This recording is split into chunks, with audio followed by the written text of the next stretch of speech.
అమ్మవారి మూర్తికి మీరు కాటుక పెడుతున్నారనుకోండి, ఈ చివరకు వచ్చేటప్పటికి కొంచెం కాటుక పెంచవలసి వచ్చిందనుకోండి, మీకు తెలియకుండానే మీరు అటు పక్కకి ఉరిగి ఆవిడికి ఏమి నిప్పెట్టదు కదా అంటూ జాగ్రత్తగా ఇలా పెడుతున్నారనుకోండి, మీరు ఎవరికి అలా ఇక్కడ ఈ చివర కాటుక తీరుస్తున్నారో వాళ్ళు అంటారు ఒక్కసారైనా.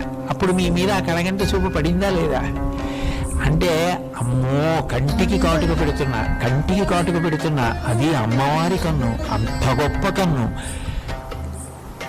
అన్న భక్తి యొక్క వ్యగ్రత చేత చెయ్యి వణకాలి. వణకకుండా పెట్టేస్తే భక్తి లేదని గుర్తు.